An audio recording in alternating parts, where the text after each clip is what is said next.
jina la Baba na la Mwana na la Roho Mtakatifu. Amina. Amani iwe kwenu.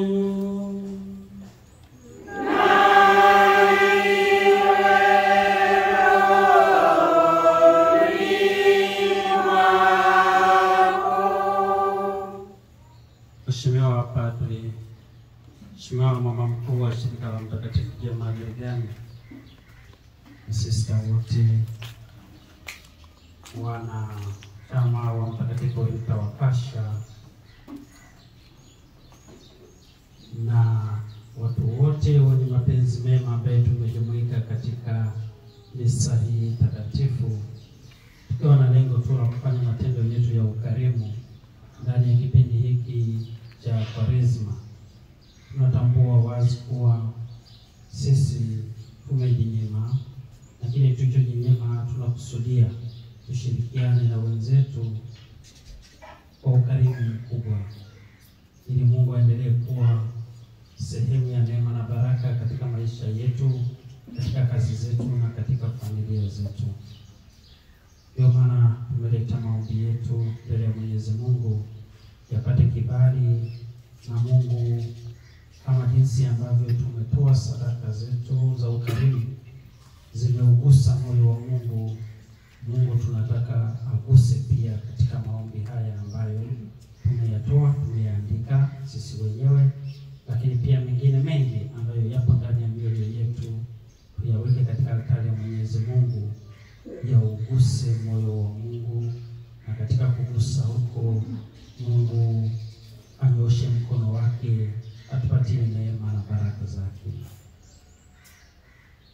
Basi niwaalikeni sote, kabla hatujajiweka wenyewe mbele yake kwa sadaka takatifu hii ya misa, tuanze ibada hii takatifu ya ukarimu, tukitanguliza kabisa kuomba toba na msamaha kwa Mungu kwa yale mapungufu yaliyojitokeza tuliyomkosea Mungu au wanadamu wenzetu. Tukiri dhambi zetu.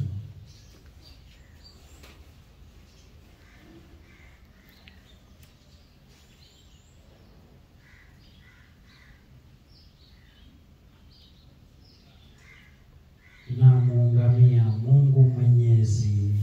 Nani ndugu zangu, kwani nimekosa mno kwa mawazo, kwa maneno, kwa matendo na kwa kutotimiza wajibu. Nimekosa mimi, nimekosa mimi, nimekosa sana. Ndiyo maana nakuomba Maria mwenye heri, Bikira daima, malaika na watakatifu wote, nanyi ndugu zangu, niombeni kwa Bwana Mungu wetu. Mungu Mwenyezi atuhurumie, atusamehe dhambi zetu, atufikishe kwenye uzima wa milele. Amina. Bwana utuhurumie. Bwana utuhurumie. Kristo utuhurumie. Kristo utuhurumie. Bwana utuhurumie. Bwana utuhurumie. Tuombe.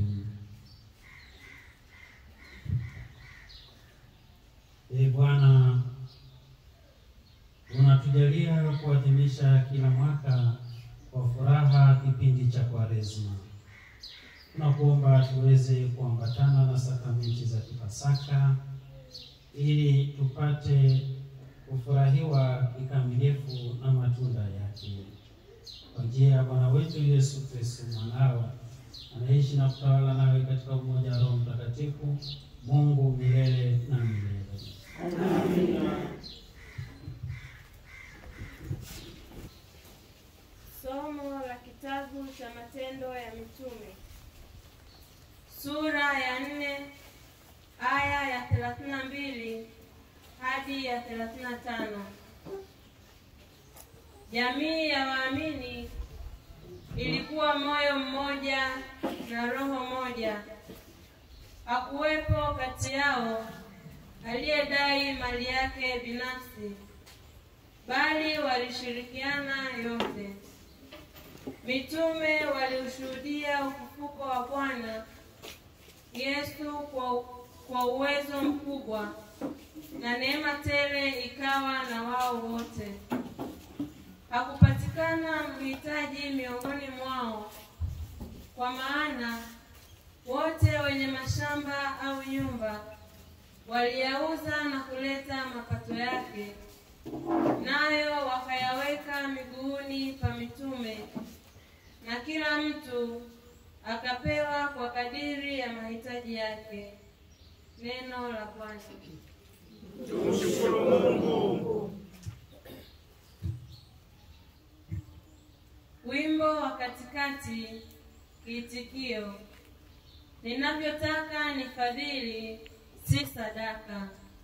Ninavyotaka ni fadhili, si sadaka. Ee Mungu, unirehemu sawasawa na fadhili zako, kiasi cha wingi wa rehema zako. Uyafute makosa yangu, unioshe kabisa na uovu wangu, unitakase dhambi zangu. Kiitikio: Ninachotaka ni fadhili, si sadaka. Maana hupendezwi na dhabihu, au ningeitoa. Wewe huridhii sadaka ya kuteketezwa. Dhabihu za Mungu ni roho iliyovunjika, moyo uliovunjika na kupondeka. Ee Mungu, futa udharau. Kiitikio: Ninachotaka ni fadhili, si sadaka. Uitendee mema Sayuni kwa radhi yako, uzijenge kuta za Yerusalemu. Ndipo utakapopendezwa na dhabihu za haki, na sadaka za kuteketezwa na kafara. Kiitikio: Ninachotaka ni fadhili, si sadaka. Shangilio.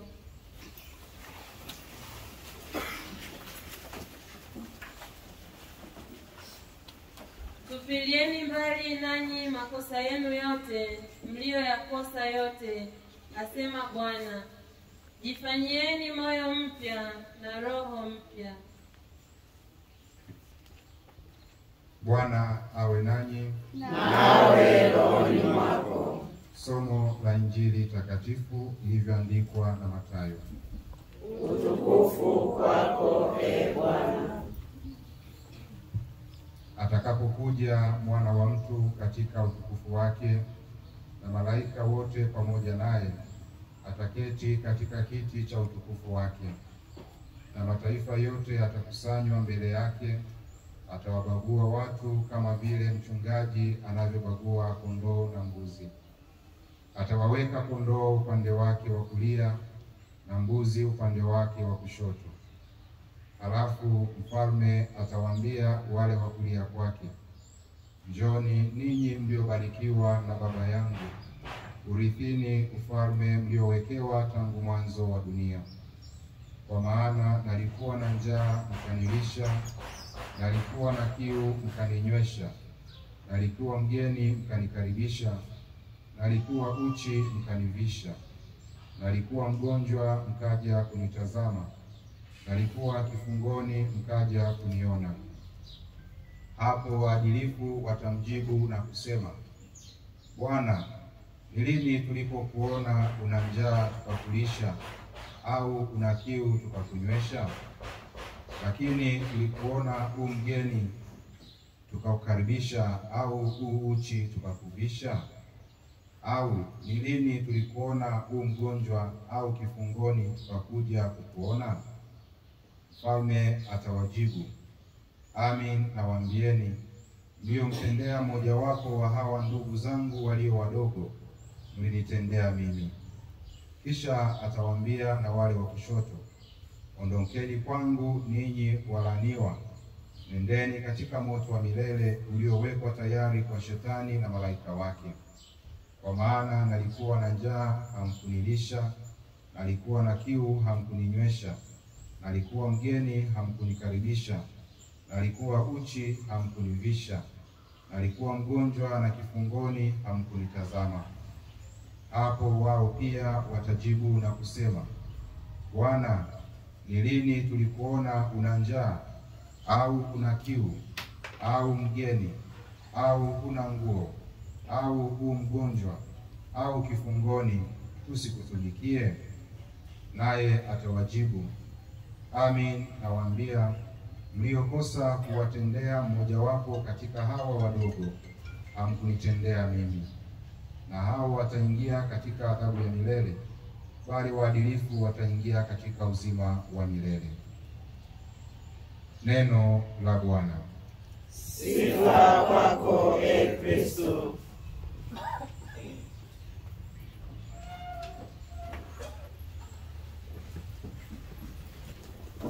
Rita Wakasha, Mtakatifu wa mambo yaliyoshindikana, utuombee.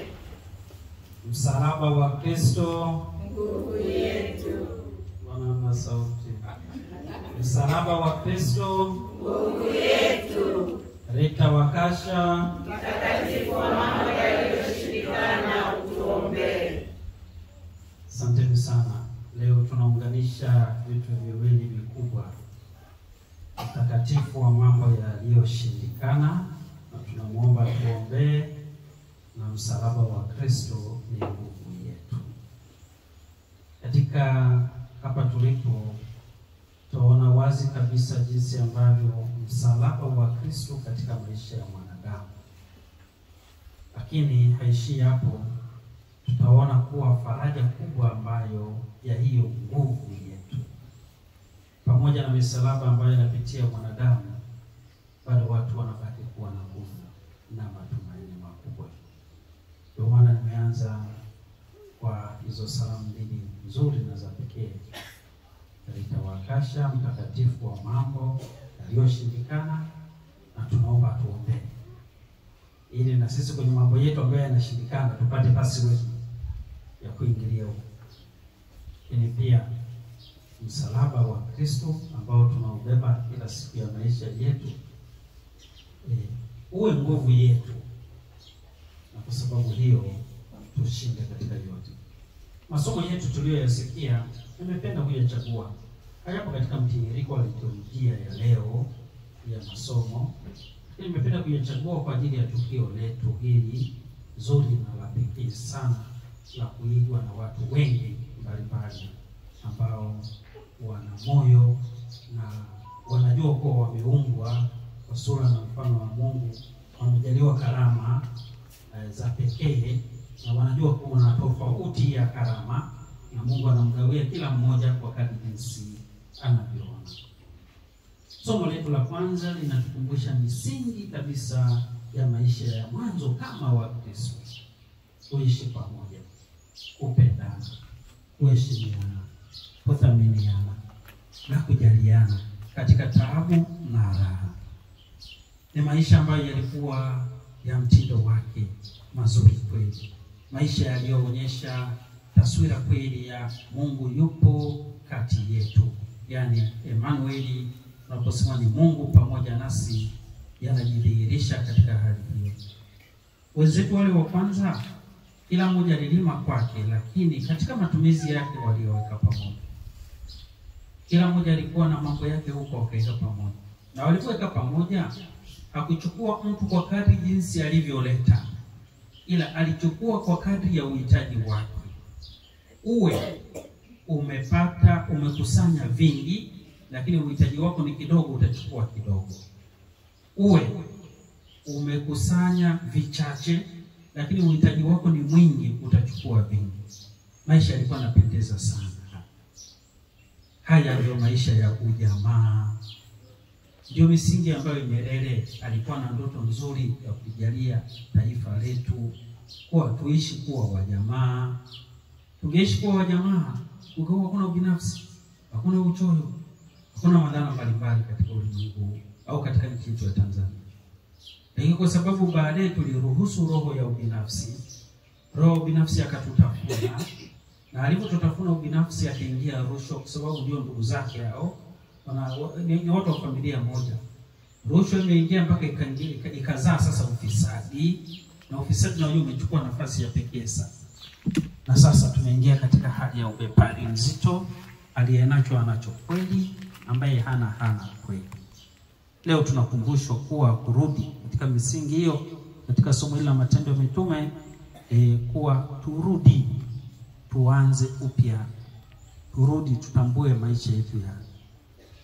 Kwa nini nimelichagua katika kipindi hiki cha Kwaresima na katika tukio letu?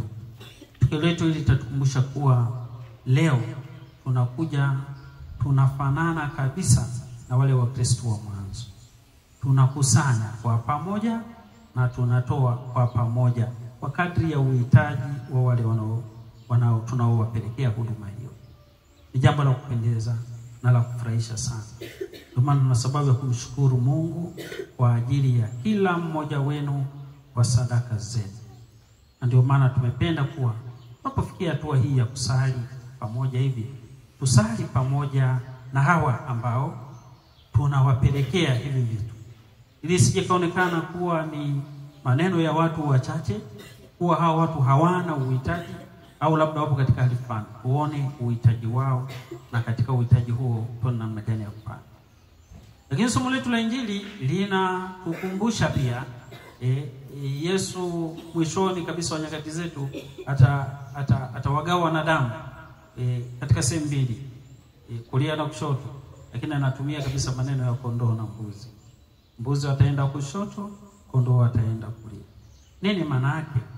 Maana yake ni kwamba kuwa maisha yetu wa wanadamu tumepewa fursa ya kutumikiana katika ulimwengu huu wa leo, kusaidiana, na tumepewa fursa pia ya kuwafikia wenzetu, ya kunyoosha mkono na kuwafikia wenzetu. Na tunapowafikia wenzetu tunamfikia Mungu. Na ndio maana Injili inatueleza wazi kuwa nilikuwa na njaa ukanipa chakula. Kwa sababu na wale wote wakauliza, hivi lini bwana wewe tulikuona una njaa? Lini tulikuona uko uchi? Lini tulikuona uko gerezani? Mbona mbona hatujawahi kukuona hapo unatuambia maneno ya ajabu ajabu? Anasema mlichomtendea mmoja kati ya wale wadogo mlinitendea mimi. Anatumia neno wadogo akiwa anamaanisha masikini, wahitaji na watu waliotengwa na jamii.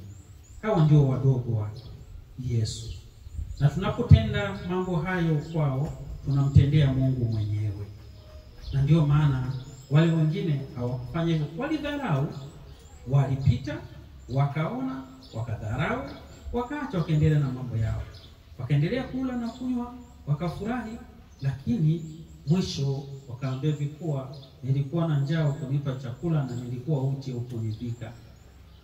Sisi leo tumekuja kuwapa chakula wenzetu wenye njaa. Tumekuja kuwavisha wenzetu. Tumekuja kuwafariji wenzetu katika tabu na mahangaiko. Haijalishi kuwa tunafika mbali kiasi gani, lakini hicho tunachokitoa kwa moyo kinatusaidia. Ama Teresa wakakuta na kukumbusha mtakatifu ambaye ameigusa ardhi yetu ya Dodoma, anatukumbusha kwa upendo mkubwa anaposema kuwa ni bora kidogo kinachotolewa kwa upendo mkubwa kuliko kikubwa kinachotolewa kwa upendo mdogo au usio na upendo kabisa. Sisi tumekuja jinsi tulivyo kwa upendo mkubwa, na mama zetu na bibi zetu mtupokee katika upendo huu mkubwa. Kinaweza kikawa sio kikubwa cha kutisha, lakini kwa hakika sio kidogo cha kudharau. Labda hapo naeleweka kidogo. Hakiwezi kuwa kikubwa cha kutisha, lakini sio kidogo cha kudharau. Kwa hiyo mtupokee katika upendo huo mkubwa katika jambo hilo. Na kwa namna yoyote ile tunaamua kuishi Injili, lakini pia tumeamua kuishi moyo wa Kwaresima. Moyo wa Kwaresima unatuhitaji kusali, kufunga, kutoa sadaka na kufanya matendo ya huruma. Katika nguzo hizo, nguzo moja ndio inayofanyika, wala sio moja, kwa sababu tuna sadaka takatifu ya misa, tunasali. Lakini pia hivi vinavyokuja vimetokana na hawa kufunga kwao, lakini watavileta hapa kama sadaka, na mwisho watamaliza kuwa huo ndo ukarimu wao kwenu kwa kipindi cha Kwaresma hii. Kwa nguzo zote za msingi 4 za kipindi hiki cha Kwaresma zimeguswa na hawa. Ndio maana nikarudia kusema ilikuwa si kidogo cha kubeza, na sio kikubwa sana kama vile kuwa sasa wanamaliza taabu na mahangaiko yote ya nyumba hii. Lakini basi tuzidi kusali na kuomba na kushukuru katika hayo. Katika haya yote ananikumbusha habari moja niliwahi kuikuta sehemu kuwa mama mmoja alikuwa anaendesha gari nzuri kabisa, gari jipya. Haya magari ya automatic haya yana mahangaiko yake. Alipofika sehemu fulani akapata shida na ile gari. Alipopata shida, ilikuwa jioni hivi, akasimamisha magari kwa sababu haliwezi tena kuondoka pale. Mafundi anawapigia hawapatikani. Kwa hiyo akawa anasimamisha magari ili aondoke kwa sababu ilikuwa polisi. Wa kwanza wakapita wengi, hawakusimama kwa sababu polisi mtu ana wasiwasi kwa anaweza akatekwa. Ikaja gari moja hoi kweli kweli ya wale magari wanasema yanaenda kama yamekata center bolt, yani inaenda upande hivi, limechoka kweli kweli. La ajabu akalipiga mkono likasimama, akamweleza shida yake na akamwambia anachoomba yeye ni kutoka tu pale afike kule kijijini. Akamwambia hamna shida, ingia. Akaingia, na alipoingia mle ndani basi wanaongea. Akamuuliza wewe unaitwa nani? Akasema mimi naitwa Adamu. Akasema sawa, unakaa wapi? Nakaa sehemu fulani. Wakaenda, alipofika yule bwana alikuwa nyumbani kwake, anatangulia kufika kabla ya yule mama anapokwenda. Lakini yule bwana aliamua kumsindikiza mama mpaka nyumbani kwake. Na hata alipoingia kwenye gari alikuwa anamuogopa, akijua kuwa huyu anaweza kunifanya mimi kitu kibaya. Maana yuko tu ajabu huyu. Lakini basi akaenda akamsindikiza mpaka nyumbani, akamshusha. Wakati anamshusha akamwambia, "Nikupe shilingi ngapi?" Akamwambia, "Usinipe." Wakati yule mama sasa anataka kuonyesha tendo la ukarimu ili atoe ampatie, hata kama hataki, yule akatoa gari lake hilo bobo, akaondoka nalo. Akaacha ile hela. Sasa ile mama akaamua kutoka pale kwenda kwenye mgahawa fulani kunywa kahawa. Alipofika pale akamkuta mama mjamzito kweli, yaani zile siku za mwisho kabisa. Yaani la kwanza kabla hajamwagiza akamwambia, "Wewe kwa nini unateseka hapa? Kwa nini usiende kupumzika?" Sema hivi, "Natafuta riziki yoyote itakayonisaidia katika hali hii, kwa sababu katika hali nilionayo naweza nikapata operation, lakini pia huyo atakayezaliwa atahitaji mahitaji fulani. Mimi sina, ndio maana nalazimika kufanya hii kazi ili niweze kupata kitu cha kunisaidia mimi na huyo ambaye sasa yuko tumboni." Ile sentensi ilimgusa sana yule mama. Baada ya kumgusa akaona kuwa anywe kahawa. Akanywa kule kahawa na baadaye akampa hela kubwa tu. Alipopeleka, wakati anarudisha chenji, hakumkuta yule mama. Alikuta ameacha karatasi ameandika hivi kuwa hiyo chenji nayo baki, na ilikuwa ni hela nyingi. Hiyo chenji nayo baki usinirudishie, ikusaidie katika hayo mahangaiko yako. Na chini ya meza hapo nimeweka hizo zawadi, ni kwa ajili ya huyo atakayezaliwa. Sasa hiyo akaangalia, tulipoangalia chini akakuta kuna bahasha ina hela nyingi sana, ambayo inazidi gharama ya miaka 4 ya kufanya kazi hiyo. Alishangaa sana, akaomba kurudi nyumbani. Alipokuwa anarudi nyumbani mapema hivyo, kwa sababu alijua kuwa bosi wake anaweza kumfanyia kitu chochote kwa kuziona zile hela. Akaona aombe ruhusa haraka aondoke. Akaomba ruhusa, akachukua mabasha yake akarudi nyumbani. Mume wake akawa anashangaa, "Mbona leo umerudi mapema?" Akamuonyesha ile karatasi na ile zile pesa. Akamwambia, "Umeiba?" Akasema, "Hapana, nimekutana na mama mmoja, nimemhudumia, na baada ya kumhudumia alinionea huruma katika hali yangu, na kumbe baadaye akawa ameniachia hizi zawadi." Wakati anasema hivyo, yule mama, kumbe yule aliyemhudumia ndio mke wa Adamu. Unaona? Yule aliyemhudumia kule ni mke wa Adamu. Sasa Adamu anakuja kutoa taarifa hiyo, na huku baadaye wanakutana, na baadaye wakakutana tu pembeni, wakawa marafiki wakuu. Nini inatufundisha habari hii? Inatufundisha kuwa hakuna ukarimu wowote ambao unapotea.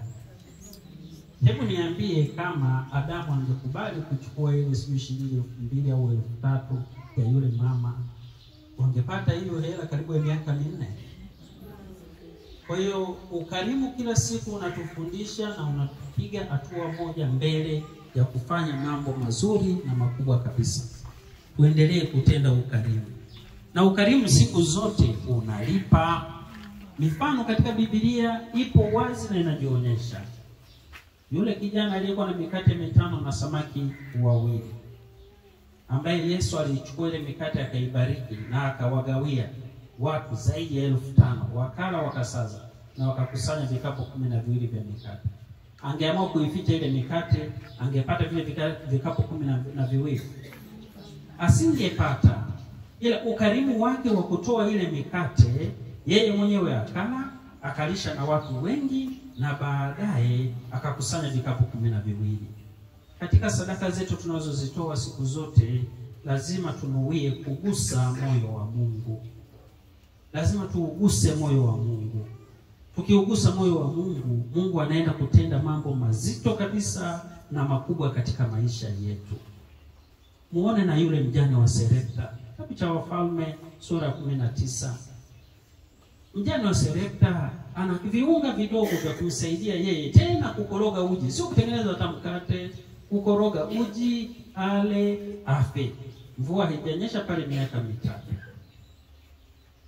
Elia anakuja, analalamika njaa, anamlazimisha, anamwambia, "Nipikie mimi kwanza nile, nitengenezee mkate mimi nile." Kumbe kwa nitatoa wapi? Akasema, "Bwana, nitengenezee mimi nile." Mama mjane anatii, anatengeneza, na baada ya kutengeneza anampatia nabii. Nabii anakula.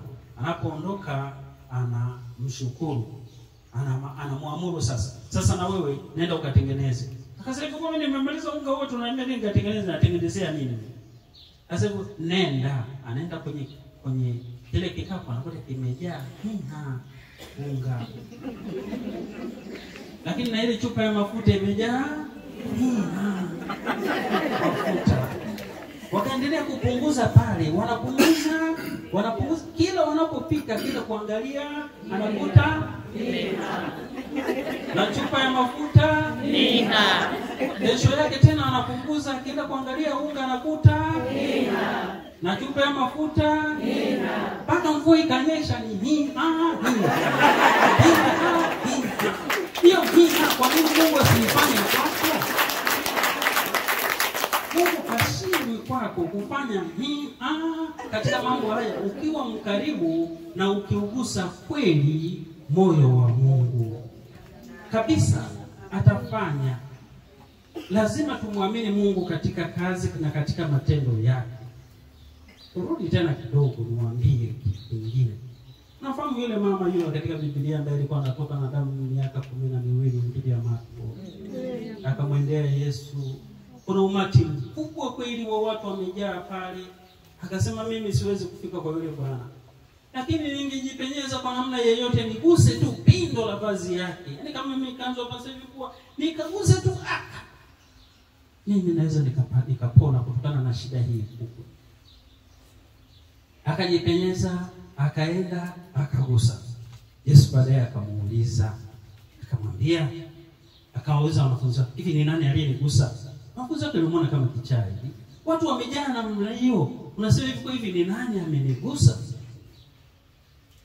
Lakini Yesu alikuwa anamaanisha yule mama akajisalimisha. Samahani, ni mimi hapa. Yesu akamwangalia akamwambia, nenda zako. Umepona ugonjwa wako. Na kweli akapona ugonjwa wako.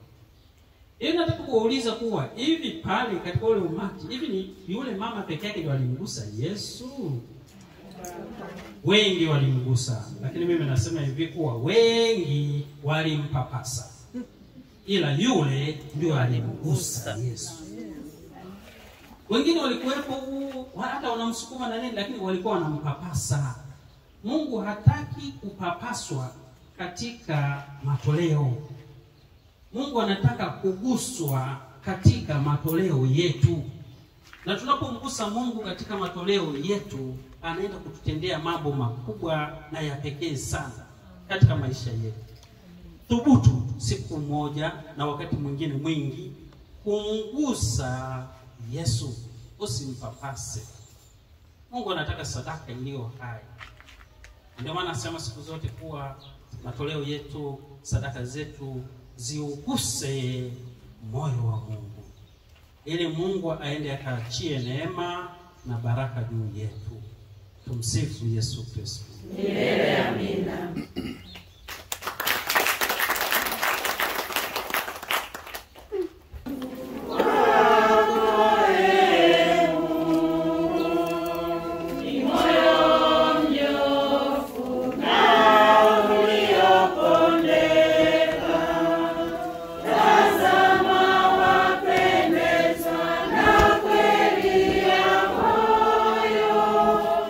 Nawe wanijulisha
basi kwa muda huu pia tukiunganisha pamoja na sadaka na matoleo haya, tusikie basi kile ambacho ninyi mmejinyima kwa kufunga kwenu na kutoa kama matendo ya ukarimu.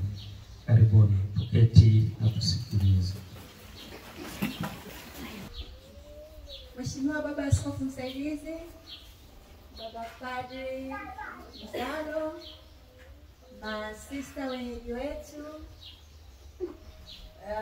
watumishi, waandishi wa habari, wanarita wenzangu, tumsifu Yesu Kristo. Milele amina. Rita Wakashia, Mtakatifu wa mambo yaliyoshindikana, utuombee. Basi labda nitapata nafasi ya kuongea baadaye. Hapa nimeitwa kwa ajili ya kusoma yale ambayo tumeweza kutoa, tumeweza kuleta kama majitoleo yetu kwa ajili ya masista wetu wazuri, masista wa shirika la Mtakatifu Gema Gargani. Tumsifu Yesu Kristo. Milele amina. Kwanza niwashukuru sana.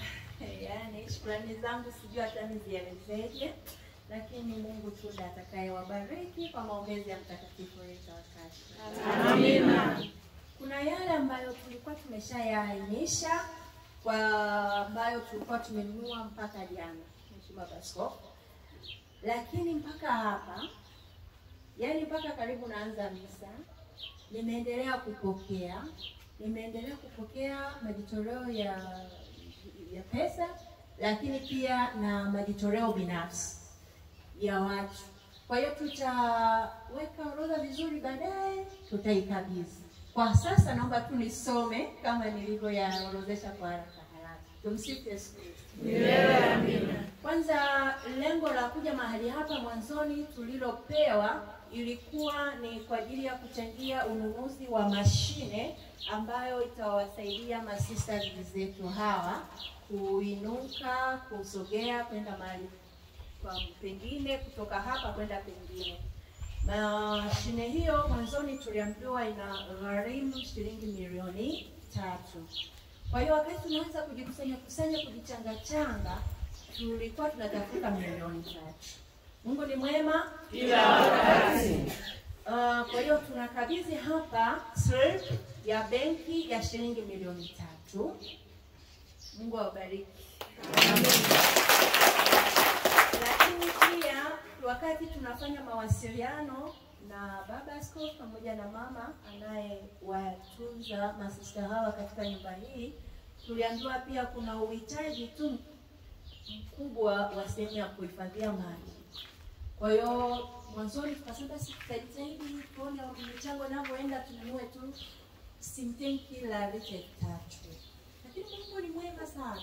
Yaani mimi hata sielewi nisemeje, mpaka jana mpaka hela zinaongezeka, basi wakati tunaenda kununua tukasema hebu tununue lita 5.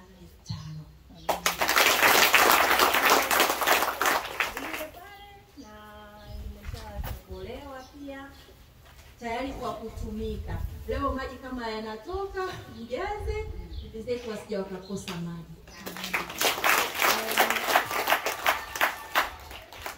Lakini kuna dawa za miswaki dozen kama 6 nimepokea hapa. Mafuta ya kupaka dozen kama 3-4. Dettol sabuni za kuogea dozen 4.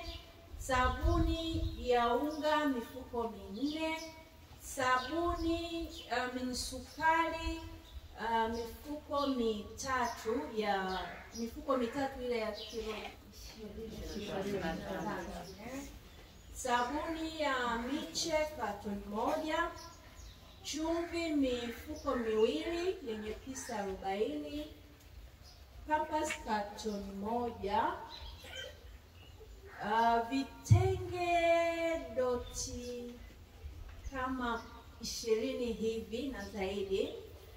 Kanga doti dozen 3. Mashuka pea 25. nguo za ndani dazeni 5, maharage kilo 50, mchele kilo 100, sembe kilo 100 pia. Kuna vingine vinaongezeka hapa.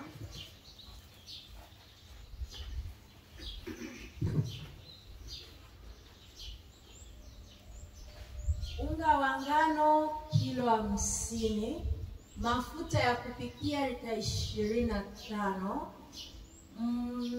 Tumewaletea pia kidogo mboga ya leo, samaki kilo 8.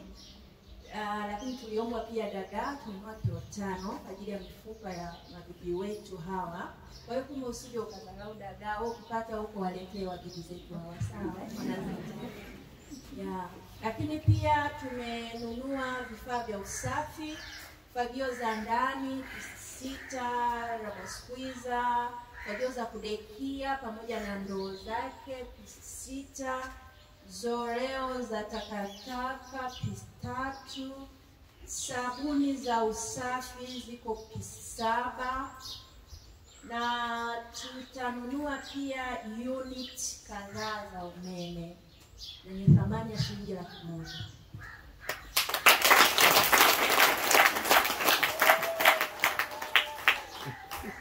Tumenunua pia mtungi wa gesi na jiko lake.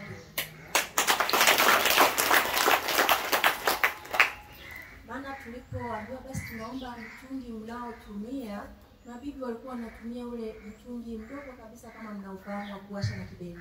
Tumsifu Yesu Kristo. Tukaona kumbe kuna uhitaji pia wa kununua mtungi.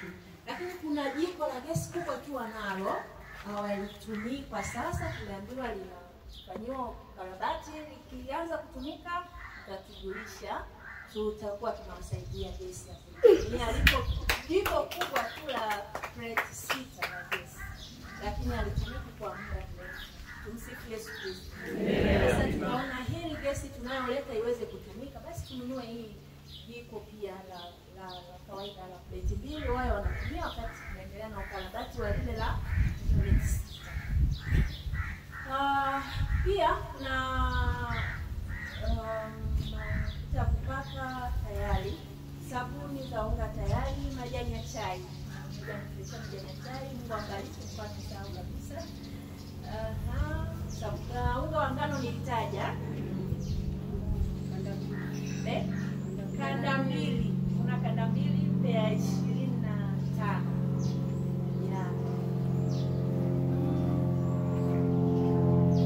Soma ambavyo nimekuja kwa kusaidia hapa.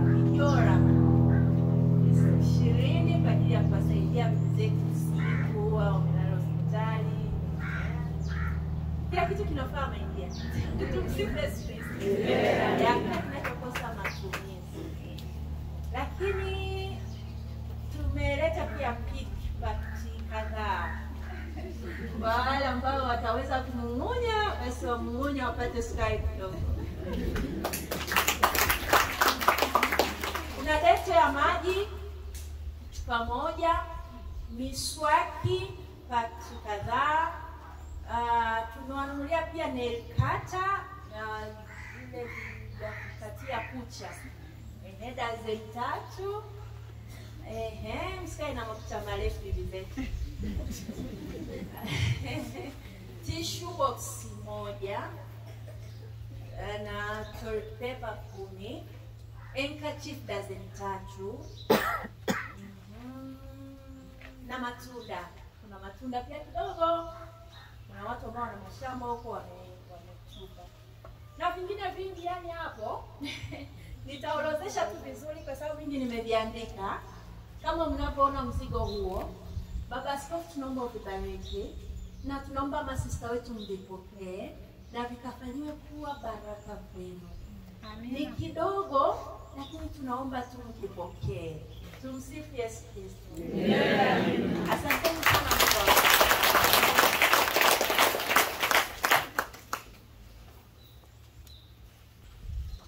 sasa. Mimi siwezi kuwaamsha huko mliko mje wote hapa kwa sababu mimi nimejaliwa miguu ya kutembea mpaka sasa hivi. Nitaenda hapa nitabariki, shabariki hivi vitu vitakuwa tayari kwa ajili ya matumizi yenu, bibi zetu na ninyi. Basi tukachowahitaji kutoka kwenu, sala zenu. Nasema hivi kwa hivi vitu vinatolewa kwa upendo mkubwa, si vingi vya kutisha, si vidogo vya kudharau. Tunahitaji sala zenu, ambayo tunajua tukua sala yote tutakayotoa sisi itatugusa na itatupatia neema na baraka, ili itupe nguvu ya siku nyingine kurudi. Msiposali, mngeona haturudi, hamjasali. Kwa jina la Baba na la Mwana na Roho Mtakatifu. Amina. Bwana awe nanyi. Nawe rohoni mwako. Mungu mwema na mkarimu, sisi tumeelewa vizuri kuishi katika kipindi hiki cha Kwaresma kwa kujinyima, kusali, kufunga, kutoa sadaka na kuwasaidia wahitaji. Tumeleta matoleo yetu hapa mbele yetu kwa ajili ya bibi zetu, mama zetu katika nyumba hii, au masista wa Mtakatifu Jema Garigani. Nakuomba kwa wema wako mkuu, Mungu, uvishushie neema na baraka yako, baraka ya Baba, ya Mwana na Roho Mtakatifu. Na kila mmoja aliyeweka mkono wake katika vitu hivi amekugusa kwa upendo mkubwa katika moyo wako. Tunakuomba wewe uende ukambariki katika upendo mkubwa zaidi katika pale alipopunguza na kuwasaidia hao wahitaji, ili injili yako iendelee kuhubiriwa na watu wako waendelee kupata mahitaji yanayostahili, kwa njia ya Kristo Bwana wetu. Amina. Atukuzwe Baba na Mwana na Roho Mtakatifu, kama mwanzo na sasa na siku zote na milele. Amina. Atukuzwe Baba na Mwana na Roho Mtakatifu, kama mwanzo na sasa na siku zote na milele. Amina. Atukuzwe Baba na Mwana na Roho Mtakatifu, kama mwanzo na sasa na siku zote na milele. Amina. Asanteni sana. Tuendelee sasa na Ekaristi Takatifu.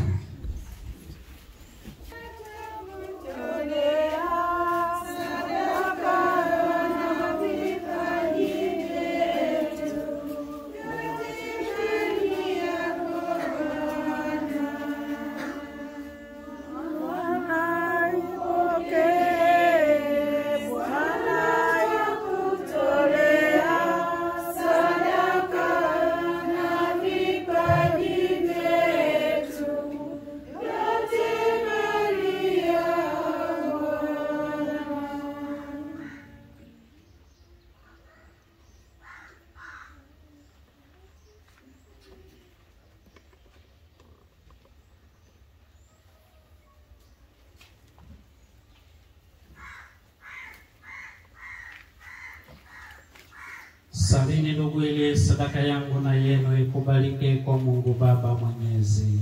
Bwana apokea sadaka mikononi mwako kwa sifa na utukufu wa jina lake, na pia kwetu sisi na ya kanisa lake lote takatifu.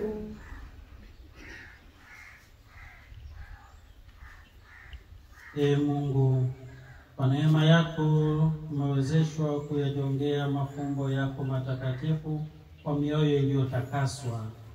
Tunakuomba utujalie, ili kwa kuyatolea heshima inayostahili hayo tuliyoyapokea, tupate kukusifu inavyofaa, kwa njia ya Kristo Bwana wetu.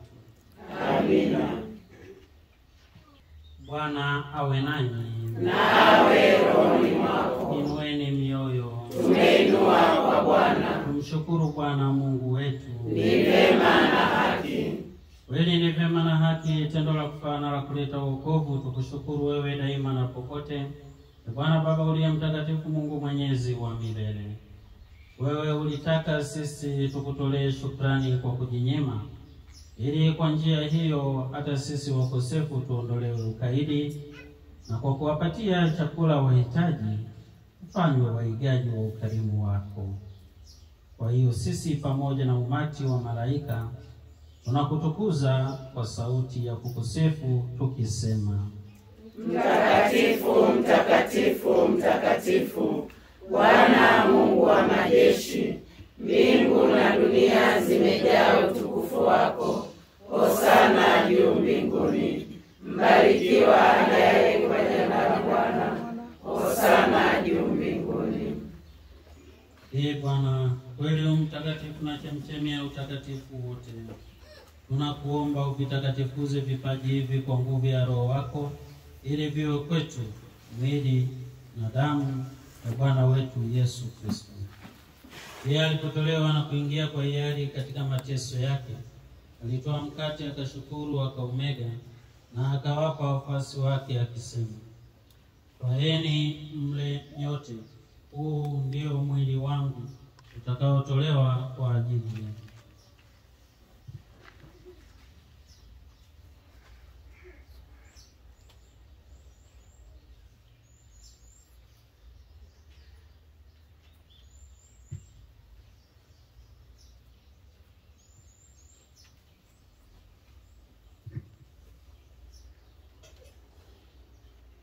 Vivyo hivyo baada ya kula, akitwaa kikombe na kukushukuru tena, aliwapa wafuasi wake akisema, twaeni mnywe nyote, hiki ndicho kikombe cha damu yangu, damu ya agano jipya na la milele, itakayomwagika kwa ajili yenu na kwa ajili ya wengi kwa maondoleo ya dhambi.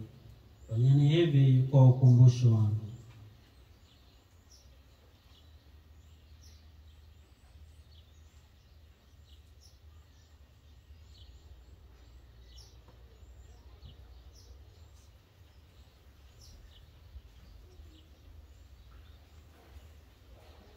Fumbo la imani. Ee Bwana, tunatangaza kifo chako na kuutukuza ufufuko wako mpaka utakapokuja.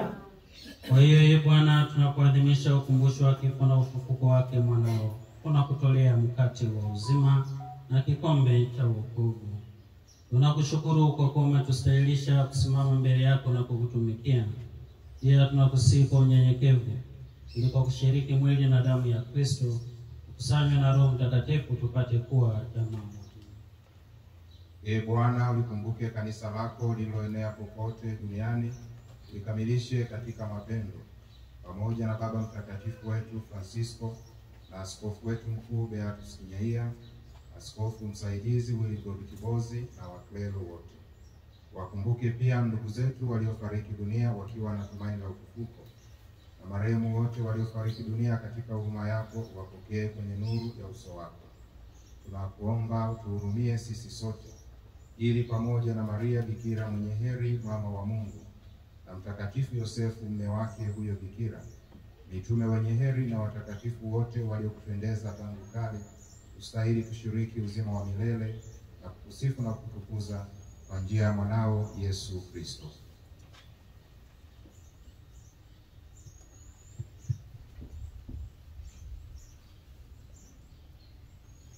Kwa njia yake na pamoja naye na ndani yake, wewe Mungu Baba Mwenyezi, katika umoja wa Roho Mtakatifu, unapata heshima yote na utukufu milele na milele. Amina.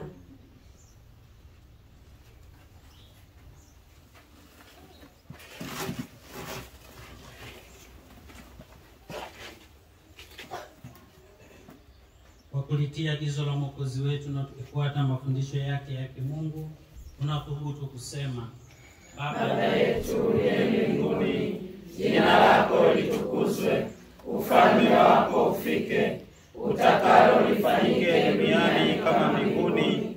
Utupe leo mkate wetu wa kila siku, utusamehe makosa yetu kama tunavyowasamehe na sisi waliotukosea, usitutie katika kishawishi, lakini utuokoe maovuni. Ee Bwana, tunakuomba utuokoe katika maovu yote, utujalie kwa wema amani maishani mwetu, kusudi kwa msaada wa huruma yako tuokolewe daima na dhambi, wala tusifadhaishwe na jambo lolote, tunapotazamia tumaini lenye heri na ujio wa Mwokozi wetu Yesu Kristo. Kwa kuwa ufalme ni wako na nguvu na utukufu hata milele. Ee Bwana Yesu Kristo, uliwaambia mitume wako, amani na waachieni, amani yangu na wapa. Usizitazame dhambi zetu, ila tu imani ya kanisa lako. Upende kulijalia amani na umoja kama yalivyo mapenzi yako, naishi na kutawala milele na milele. Amina. Amani ya Bwana iwe daima nanyi, Na iwe rohoni mwako. Mpeane amani.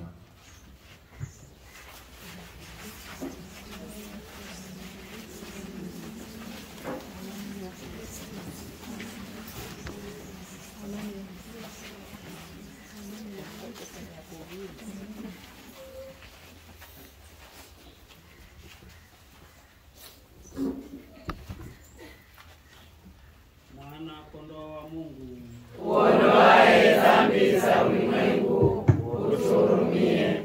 Mwana kondoo wa Mungu, uondoaye dhambi za ulimwengu, utuhurumie. Mwana kondoo wa Mungu, uondoaye dhambi za ulimwengu, utujalie amani.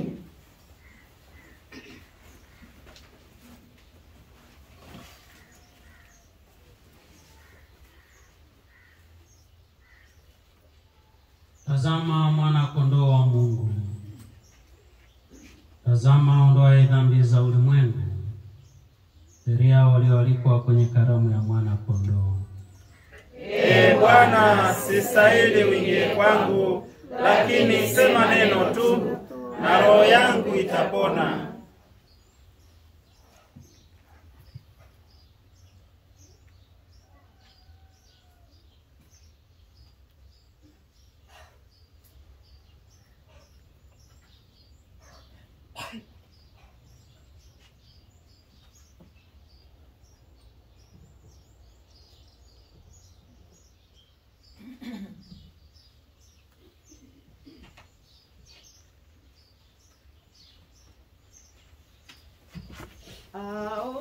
Aulaye mwili wangu na kuinywa damu yangu, asema Bwana, ukaa ndani yangu, nami ukaa ndani yake. Aulaye mwili wangu na kuinywa damu yangu, asema Bwana, ukaa ndani yangu, nami ukaa ndani yake.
Kristo niokoe, damu ya Kristo nifurahishe, maji ya ubavu wake Kristo yanioshe, mateso ya Kristo nguvu yanizidishie. Yesu mwema unisikilize, katika madonda yako unifiche, usikubali nitengwe nawe, na adui mwovu nikinge. Saa ya kufa kwangu uniite, uniamuru kwako nije, na watakatifu wako nikutukuze, milele na milele. Amina.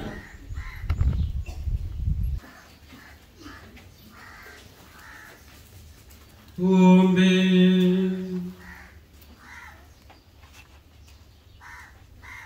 Mungu mwenye rehema, tunakuomba utujalie ili haya matakatifu yako yanayotulisha daima yadhihirishe kwa heshima ya kweli, na kuyapokea siku zote kwa moyo mwaminifu, kwa njia ya Kristo Bwana wetu.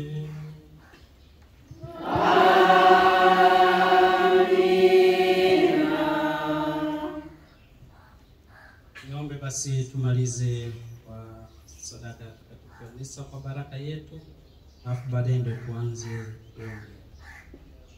Bwana awe nanyi.